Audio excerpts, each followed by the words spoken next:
कुछ लोगों के लिए क्रिकेट एक पैशन होता है, लेकिन यशस्वी जैसे लोगों के लिए क्रिकेट एक सर्वाइवल है। इनके पास क्रिकेट के अलावा और कुछ भी नहीं है। Yashasvi Jaiswal 2020 under 19 cricket world cup में ये नाम सबसे ज्यादा चर्चे में था। इन्होंने 6 मैच में 400 रन बनाए और 2020 अंडर 19 क्रिकेट वर्ल्ड कप में हाईएस्ट रन गेटर थे।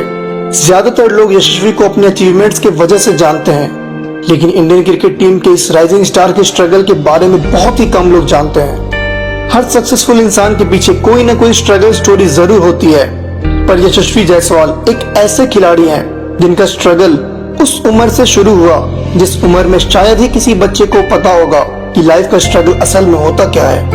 एक पानी पूरी बेचने वाले से लेकर 2020 अंडर 19 इंडियन क्रिकेट टीम में अपना जगह बनाया। एक तरफ जहां इनकी जर्नी से जुड़ी बातें हमें हैरान कर देती है, वहीं दूसरी तरफ हमारे लिए इनकी लाइफ को जीने का जज्बा किसी इंस्पिरेशन से कम नहीं है। इस वीडियो के लास्ट में मैं आपको बताऊंगा कि वो कौन फरिश्ता बनकर यशस्वी के लाइफ में आया और उन्हें आज इंडियन क्रिकेट टीम और राजस्थान रॉयल्स के स्क्वाड का हिस्सा बना दिया। तो इस वीडियो को आखिर तक जरूर देखिएगा। तो बात है साल 2010-11 की। उस वक्त यशस्वी 10 साल के थे।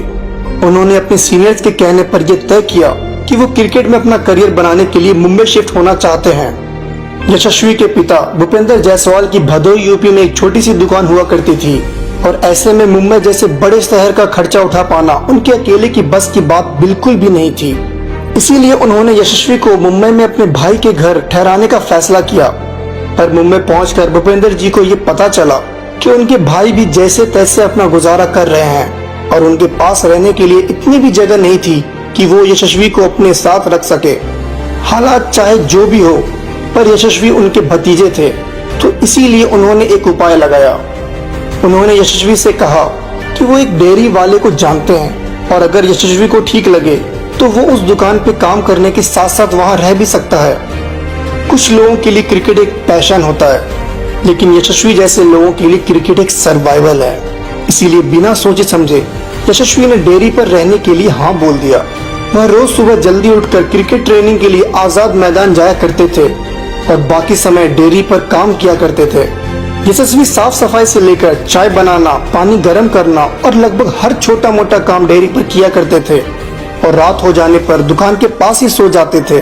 जिस वक्त यशस्वी इतना सब कर रहे थे उस वक्त उनकी उम्र सिर्फ 10 से 11 साल ही थी। वक्त निकलता गया, फिर एक समय ऐसा आया कि वो अपना पूरा ध्यान सिर्फ क्रिकेट में देने लगे, जिसके कारण यशस्वी डेयरी पर ज्यादा समय नहीं दे पा रहे थे।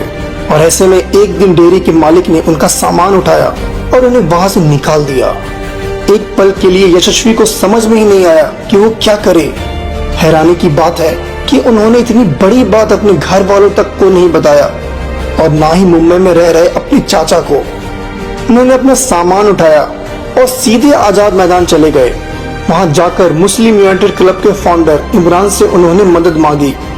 इमरान ने उनके सामने एक प्रस्ताव रखा कि अगर वो एक मैच में अच्छा परफॉर्म करेंगे तो इमरान उन्हें ग्राउंड पर ही एक टेंट में रहने की परमिशन दे देंगे। यशस्वी बात सुनकर इतना खुश हुए और सोचा कि फाइनली उन्हें अब टेंट में रहने का मौका मिल गया।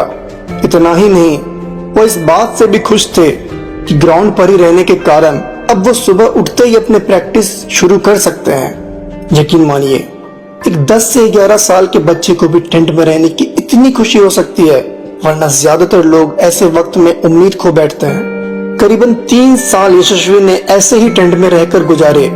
हम आपको बताना चाहते हैं कि टेंट में ना ही कोई बिजली थी और ना ही कोई टॉयलेट था। लगभग आधा किलोमीटर दूर एक वॉशरूम था जो देर रात बंद हो जाया करता था। यशस्वी का कहना है कि उन्हें सबसे ज्यादा तकलीफ बारिश के दिनों में होती थी, क्योंकि मैदान में पानी भर जाने के कारण उन्हें बार बार टेंट की जगह बदलनी पड़ती थी। उनकी जिंदगी में एक ऐसा समय भी आया जब वो ये सोचा करते थे कि प्रैक्टिस के बाद वो खाना क्या खाएंगे। इसीलिए पैसों की कमी की वजह से वो रोज 8 से 9 पानी पूरी बेचा करते थे। पानी पूरी बेचने के साथ साथ वो क्रिकेट ट्रेनिंग के बाद कभी बीच में स्कोरिंग तो कभी अंपायरिंग और कभी कभी सिर्फ बॉल ढूंढ के लाया करते थे और इस तरह उन्हें कुछ और पैसे मिल जाया करते थे। उन दिनों यशस्वी यही कोशिश करते थे कि वो ज्यादा से ज्यादा कॉर्पोरेट मैचेस खेलें, क्योंकि कॉर्पोरेट मैच में अच्छे परफॉर्म करने या मैन ऑफ द मैच बन जाने पर उन्हें उस दिन का खाना फ्री में मिल जाता था। और साथ ही कुछ पैसे भी मिल जाते थे। देखा जाए तो उनके पास ऐसा करने के अलावा उस वक्त कोई और ऑप्शन भी नहीं था, क्योंकि घर से भेजे गए पैसे मुंबई शहर में गुजारा करने के लिए काफी नहीं हुआ करते थे। पर इस बात की यशस्वी ने किसी से भी शिकायत नहीं की, क्योंकि उनके लिए क्रिकेट खेलने का सपना सबसे ज्यादा इम्पोर्टेंट था। रात में उनके टेंट से वानखेड़े स्टेडियम की लाइट दिखा करती थी और उसे देखकर यशस्वी खुद से कहते थे कि एक दिन मैं यहाँ जरूर खेलूंगा। सिचुएशन चाहे जैसी भी हो, यशस्वी ने अपना विल पावर कभी कम नहीं होने दिया। इनकी अब तक की कहानी सुनकर हम सभी ने कुछ न कुछ जरूर सीखा होगा, पर आगे उनकी जिंदगी में जो हुआ वो हमें और ज्यादा भावुक कर देगा। यशस्वी के जिंदगी में ऐसे भी दिन आए कि उन्हें किसी और के बैट से खेलना पड़ा, क्योंकि उस वक्त जितने भी पैसे उनके पास हुआ करते थे उससे उन्हें 2 वक्त की रोटी मिल जाए उतना ही काफी था।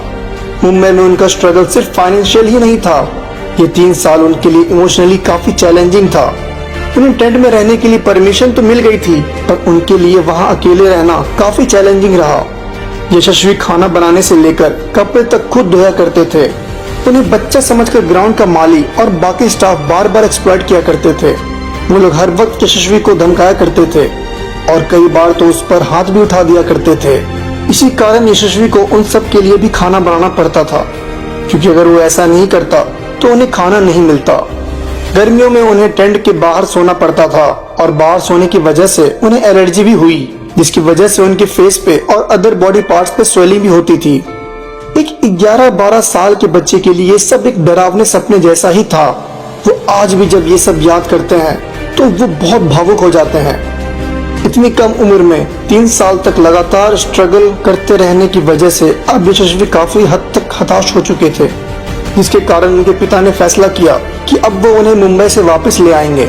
लेकिन यशस्वी क्रिकेट छोड़कर वापस नहीं जाना चाहते थे।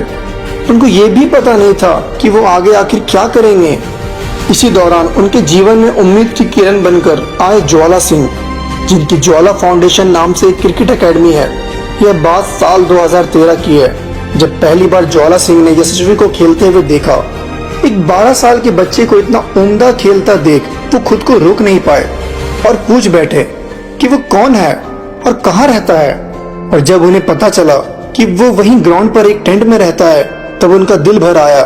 उन्हें उस वक्त खुद का समय याद आ गया कि किस तरह वो गोरखपुर से अकेले मुंबई आए और जिंदगी में सही गाइडेंस नहीं मिलने की वजह से न जाने कैसे कैसे दिन देखे।